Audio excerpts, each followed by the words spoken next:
Bloomberg Audio Studios. Podcasts, radio, news. Good morning, I'm Nathan Hager. And I'm Karen Moscow. Here are the stories we're following today. Karen, we begin with the latest on the deadly plane crash in Washington, D.C. There are no survivors in the collision between American Eagle Flight 5342 and an Army Black Hawk helicopter near Reagan National Airport. Todd Inman with the National Transportation Safety Board says crews are still pulling victims from the Potomac River. We're still in a recovery mode, first and foremost, to get the perishable evidence and specifically the bodies out. Once we get a little bit closer into that, we'll be able to better understand the dynamics of what may have happened upon impact. Todd Inman with the NTSB says both black boxes from the American Eagle flight have now been recovered. Bloomberg's Danny Lee reports those have been sent to labs for evaluation. This will be crucial because they can potentially start to find out in the minutes before, the lead up to, and also the seconds before, what were the conversations in the cockpit between the pilots, particularly with the air traffic control, which is under scrutiny, and also were there any warnings, particularly as this plane would have been traveling down in the dark through the very busy piece of airspace. Bloomberg's Danny Lee reports the NTSB could put out a preliminary report on the crash within 30 days, but the agency says it won't speculate about possible causes. Well, Nathan, President Trump says he does not know exactly what caused the crash, but he does say he has opinions. At a White House news conference, the president said diversity, equity, and inclusion programs may have played a role in the disaster. It just could have been. We have a high standard. We've had a much higher standard than anybody else. And there are things where you have to go by brain power. You have to go by psychological quality. The president also says there may have been a pilot problem with the helicopter and that he didn't necessarily know if it was the controller's fault. Later, President Trump signed an executive order for the FAA and the Transportation Department to review its hiring and safety decisions over the last 4 years under the Biden administration. Well, meanwhile, Karen, President Trump is poised to impose 25% tariffs on $900 billion worth of goods from Canada and Mexico starting tomorrow. The president spoke from the Oval Office. Mexico and Canada have never been good to us on trade. They've treated us very unfairly on trade. And we will be able to make that up very quickly because we don't need the products that they have. We have all the oil you need. We have all the trees you need, meaning the lumber. We have more than almost anybody in those two categories. And Americans' love of guacamole is about to be put to the test. Mexico supplies upward of 90% of the avocados Americans eat. And President Donald Trump is likely to make them more expensive with his plan to slap 25% tariffs on Mexican imports beginning on Saturday. Prices for avocados are already up 14% from a year ago. More pressure is coming with the Super Bowl, which is by far the biggest day of the year for eating avocados in the U.S. Well, it's been a big couple of days for President Trump's cabinet picks, Karen. Tulsi Gabbard, the president's choice to be director of national intelligence, she faced questions from the Senate Intelligence Committee. Many of those centered on what critics see as her shifting positions on intelligence collection and statements sympathetic to Russia. Bloomberg's Amy Morris reports from Washington. Several lawmakers focused on Gabbard's support for NSA whistleblower Edward Snowden, who leaked classified documents, then fled to Russia, where he's now a citizen. Democratic Senator Michael Bennet of Colorado. Is Edward Snowden a traitor to the United States of America?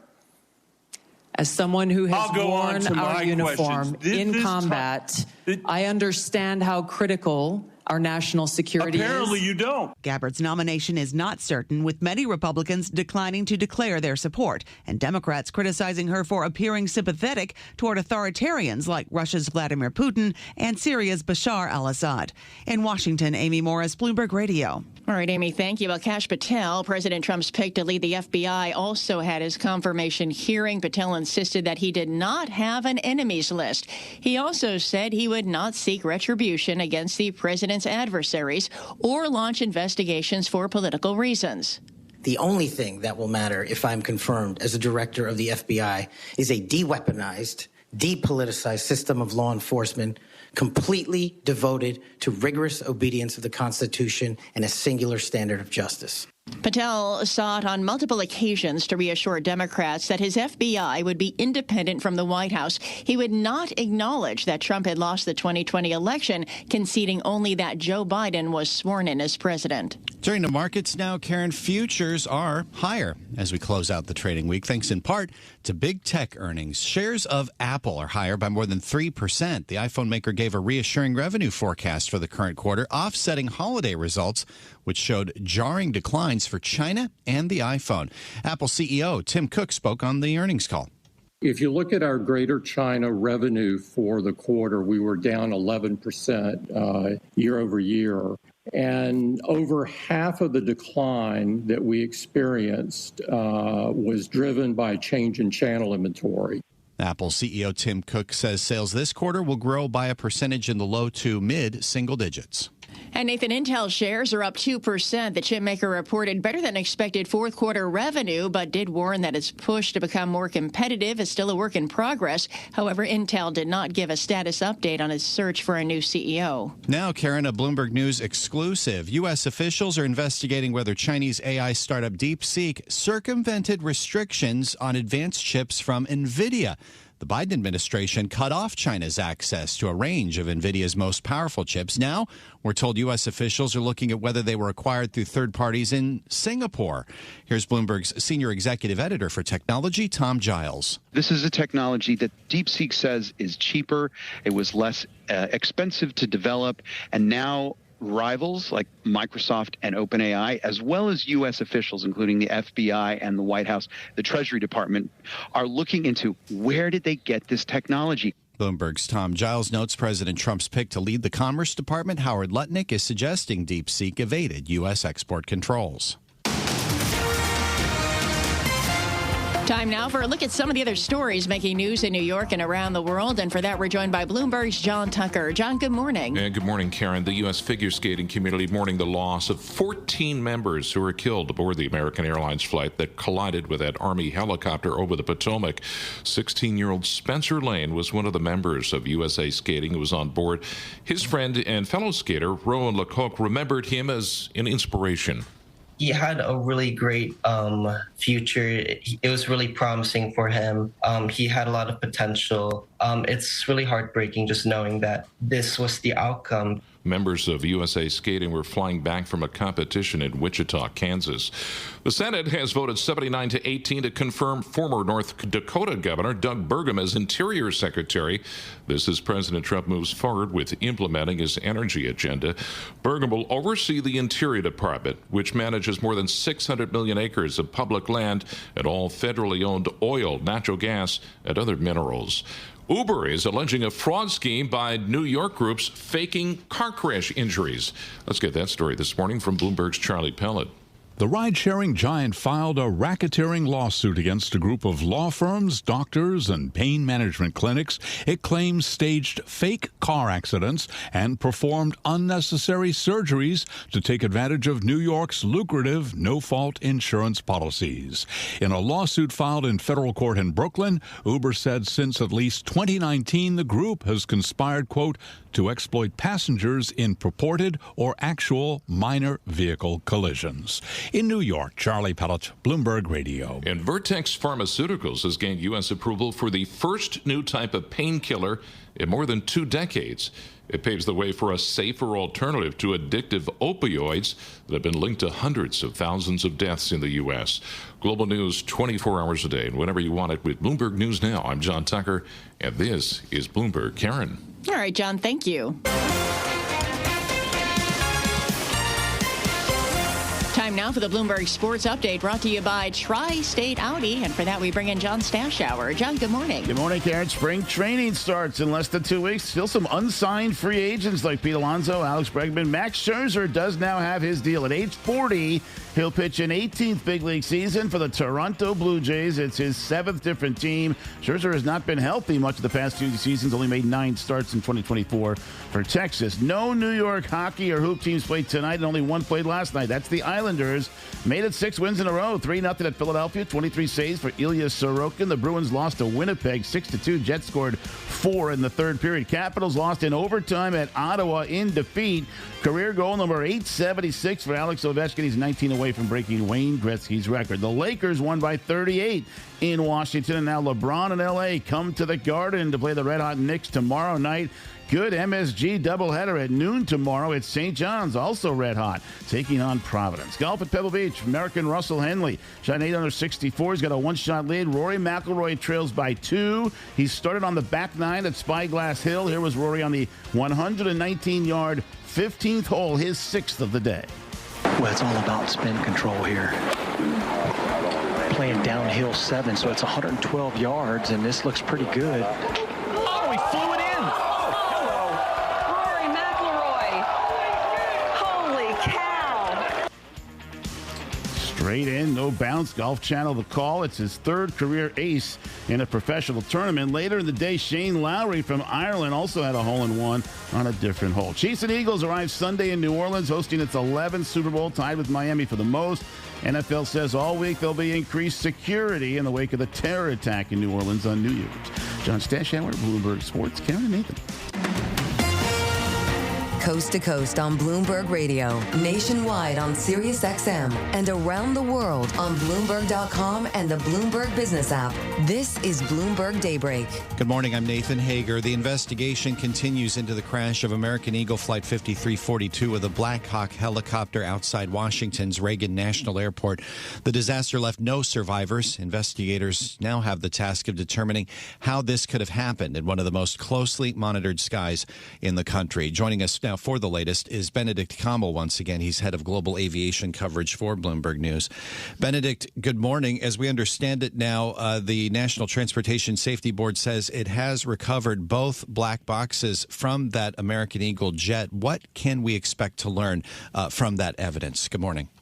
Good morning. Yes, indeed, those 2 black boxes have been recovered, and that is, in any inquiry, an important line. They contain voices from the cockpit. They also contain key metrics of the flight performance, and those will be very closely read out and then sort of analyzed.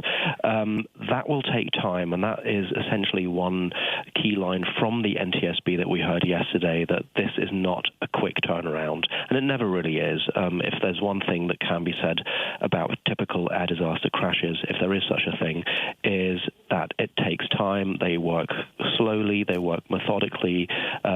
These are professionals, and they want to piece all the pieces of evidence back together. So they said, give us time, don't rush to any quick conclusions. And in some ways, that might have been a bit of a sort of a nod to what happened yesterday in Washington, where there were some rather swift pronouncements of what might have happened. So the NTSB sort of trying to put a bit of a break on it all and saying, we've got this, let us do our work. So the black boxes will be a key feature of that.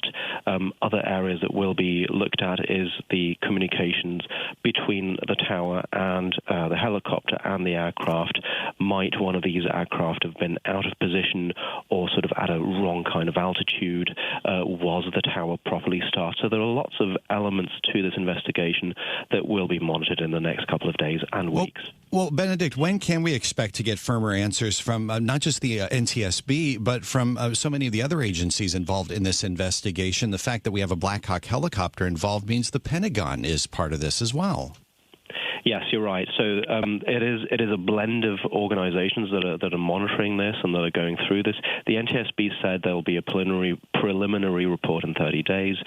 We don't quite know at this point what the Pentagon will say. So there will be regular updates, but a proper report that will really establish what might have happened, that will take time. Now, you do have the political component in this, and we got a taste of that yesterday in the press conference by President Donald Trump. He was flanked by Sean Duffy, the new Transport Secretary, and Pete Hegseth, the new Defense Secretary, and also J.D. Vance, the Vice President. They were all there in the same room, and they all spoke, and that obviously gave that entire investigation a more sort of political tint. So those are sort of the different lines of inquiry that will happen in parallel: the NTSB, the Pentagon, and then the political dimension. In terms of the political dimension of this, Benedict, as we heard from the president yesterday, he seemed to really single out diversity, equity, and inclusion programs within the Federal Aviation Administration. What do we know when it comes to staffing at places like air traffic control? Well, the one thing that we do know, and this is something that the head of the FAA and others in that kind of space have lamented in the past, that these are agencies that are understaffed, and it's something that has been going on for a long time. This isn't just a recent phenomenon. This is something that's gone on for a long time and has become more pronounced under COVID when a lot of people left the industry and have not returned. So this is an industry that still struggles with chronic understaffing and is trying to get people back in. That's what we can say definitively now. Obviously, Trump went one step further and said we have not just too few people, but the wrong types of people in these types of jobs. I mean, he said, we need brilliant people doing this. Those were his words. And he said, I'm not quite sure that we have those types of people.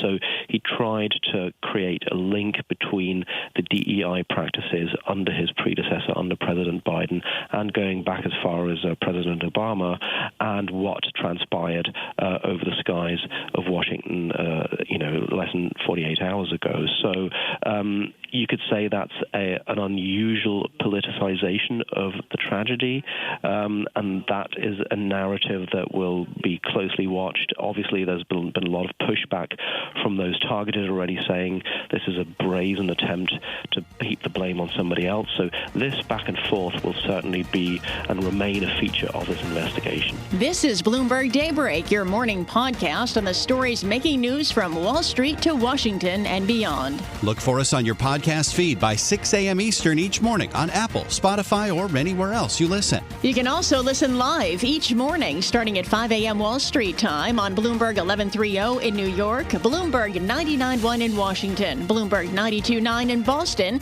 and nationwide on Sirius XM Channel 121.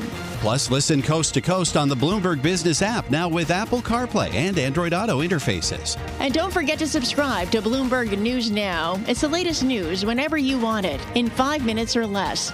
Search Bloomberg News Now on your favorite podcast platform to stay informed all day long. I'm Karen Moscow. And I'm Nathan Hager. Join us again tomorrow morning for all the news you need to start your day right here on Bloomberg Daybreak.